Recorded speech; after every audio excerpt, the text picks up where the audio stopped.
follow-up tarot reading po tayo para kay Tatay Digong. Yan. Dami po nagre-request.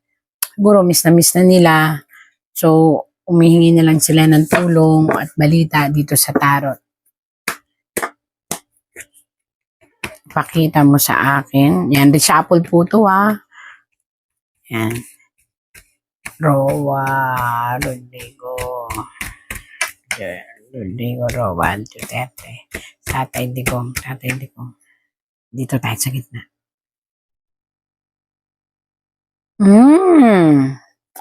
Alam ninyo, talaga sigurong napakalakas ng ating Tatay Digong sa divine intervention into the universe. Look, isang napakalaking tao. Bukod kay Trump, bukod pa dun sa isang presidente, ang muling magbibigay ng suporta sa ating dating president na ngayon ay nasa ICC na pangangalaga. Itong taong ito ay isang hari. Hindi ito isang presidente, hari. So, ibig sabihin, may isang taong humahanga sa kanya na ito ay talagang hari ang gagawa ng isang matinding desisyon upang siya ay tulungan at nagbibigay sa kanya ng isa pang pag-asa na muling makasama ang kanyang pamilya.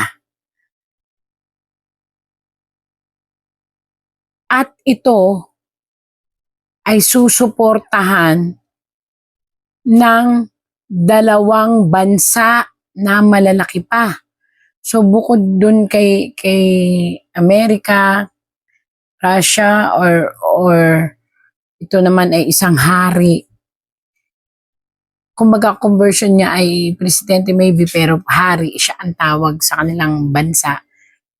Susuporta para muling mapabalik ang ating presidente. At maaaring ikabagsak, nako grabe, ikabagsak ng lakas ng puwersa ng kung sino mang nagbayad. Ito inaakusahang nagbayad. Bakit? Kasi may pera. 2 beses na paglalabas ng pera na pinag-isipan pang mabuti. Kung sino man po yun, di natin alam kasi tarot lang to. Ito lang po ay tarot, wala namang pangalan. Na ayon sa tarot po na itong perang ito ay napunta dito sa mga tao na nire-represent po ng isang babae. Ayan, babae po siya na ngayon ay nagdurusa at umiiyak. Hindi ko alam bakit siya umiiyak. Hindi ko alam kung bakit siya nagdudusa. At ngayon po ay pabaliktad niyang mararanasan nila hindi niya lang. Nila ang sitwasyon kung saan marirealize nila na anong puwersang meron dito sa lalaking ito. At bakit sila ngayon ang magdudusa. Kaya lang, again and again po, pakabilisan dahil po hindi na kaya ng katawan ng ating dating presidente kasi nga po nagdaranas na siya ng sa dugo, maaaring sa diabetic niya, tapos sa memory niya medyo humihina na kasi may edad na, and sa mga tuhod, bituka. Karamdaman po ito na dumadanas ngayon ng matinding pag-ikot sa katawan niya ng karamdaman. Pag-ingatan po hindi ko alam pero tarot lang po ito. Pag-ingatan ang isang lason na maaaring magpahirap sa kanyang katawan. Ay, naku. Sana naman may magbantay sa kanya doon about sa mga pagkain. Ito po Ingatan. Ingatan ang mga ini-intake niya, gamot at pagkain. Maaring kailangan may magbantay talaga, maaring mapag-initan ang ating dating presidente at medyo kastiguhin. Hindi ko alam kung sino itong mga taong to na maaaring kumastigo o maaaring manakit sa pamamaraan na sa pagkain. So mag-ingat kung sino man to. Ayan, pag-ingatan po ang ating dating presidente sa mga food intake, medicine intake, at dapat may magbabantay po talaga doon. Pipilitin. Nakita po yan? May isang, isa, dalawa, tatlo. May dalawang, ngayon pa lang, may dalawa, isa, dalawa. At tatlo. Isa, dalawa, tatlo, maaaring ito ay tao o bansa ang magpupumilit na mapapermahan ito, papel, upang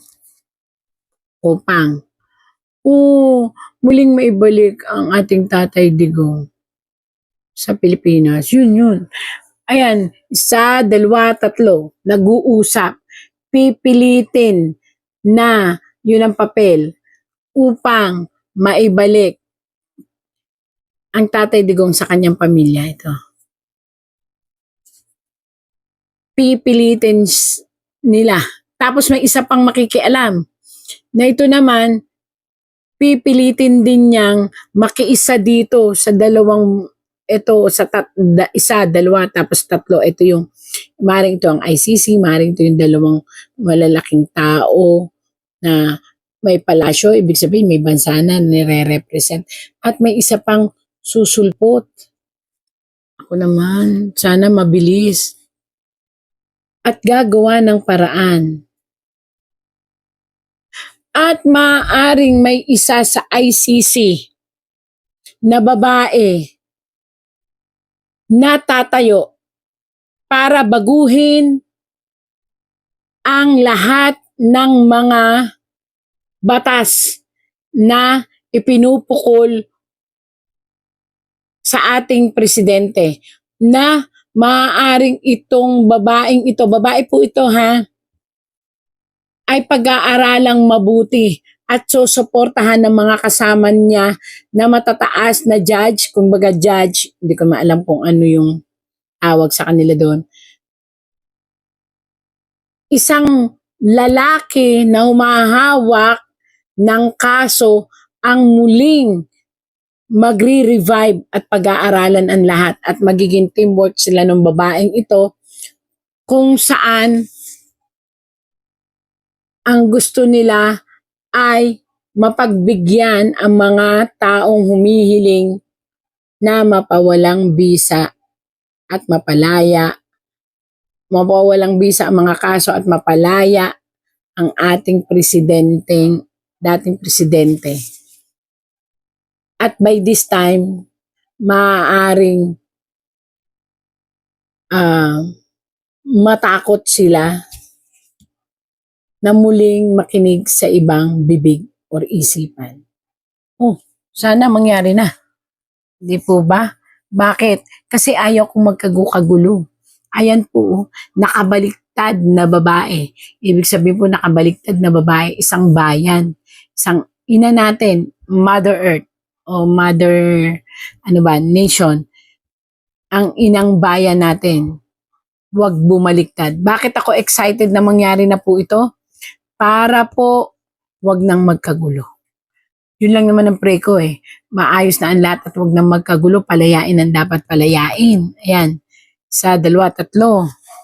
Kaya lang po, may again and again, may isang sitwasyon na parating sa mga tao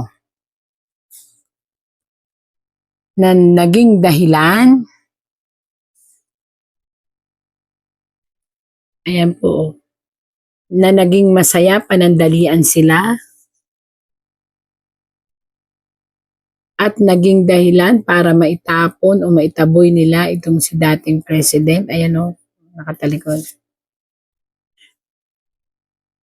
Na ito ay paikot-ikot na gumagawa ngayon ng sirkulo sa universe. Sila ay hahatulan. Kaya kung sino man po ang humahawak ng mga sitwasyon, pakaisiping mabuti. Matutwis ang lahat at mahahatulan ang lahat na may dahilan ng pagkakakulong niya. Ito ay biglaan.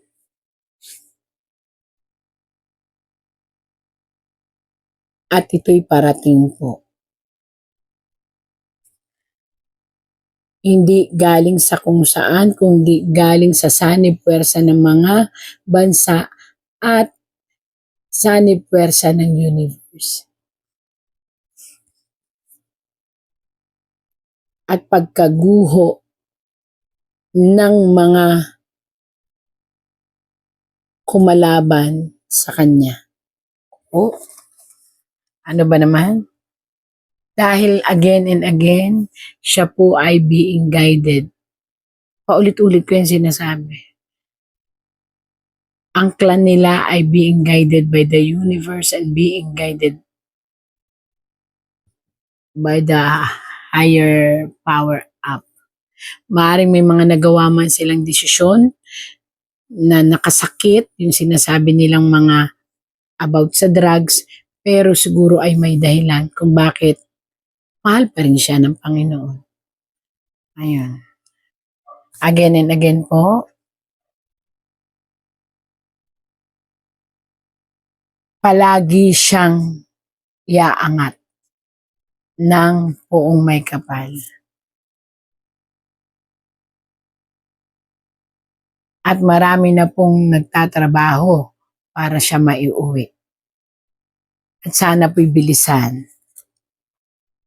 At delikado po ang sitwasyon dahil makakalkal ang mga taong may kinalaman sa pagkakulong po niya. Yun po ang lumabas dito. Kahit makalabas or hindi makalabas, ang ating dating presidente po, may isa pong sitwasyon na mababaliktad sa larangan ng politika at ikamamangha at ikagugulat ng buong sambayanan. Bakit? Dahil ang naglitis sa kanya ay siyang lilitisin. Ang lahat ng nag-organize para siya ay litisin ay lilitisin. And may isang matinding revelasyon na magbubukas para sa katarungan at ito ay mayroong hawak na gintong pandisiplina o pambatas. At ito hindi basta-basta. Pamumunuan ito ng mga matitinding namumuno ng iba't ibang bansa. So makakalkal ang dapat makalkal. Yun po. Again and again, yun po ang sabi sa ating dating presidente. Hindi pa naman po siya talaga totaling mawawala, pero dahil nga po kapag tumagal pa siya doon, maaaring mag-ghost talaga ito sa depression at paghina ng kanyang katawan na maaaring mapunta sa kanyang kasawian. Pero sa ngayon naman po, okay pa po siya para sa mga naghihintay ha. Pero kailangan nga pong bilisan dahil ang katawan niya ay bumibigay din dahil nga po sa edad at pakaingatan siya sa mga pagkain. Hindi ko alam pero ayon po dito sa tarot, poison ay delikado sa kanya. Poisonous food. Thank you po. Again and again po, natapos po ang ating pagtatarot sa sitwasyon na sana po ay mapagbigyan na upang wag nang mapunta pa sa magulong sitwasyon ng ating politika, bansa, at magkapatawaran na ng mga nakaraan upang matalakay talaga ang tunay na sitwasyon ng gobyerno natin. Ang mahalaga po, lagi nating isa puso na ang Panginoon nandito, nabantayan tayo, and always think and remember, God sent miracle every day. Salamat po.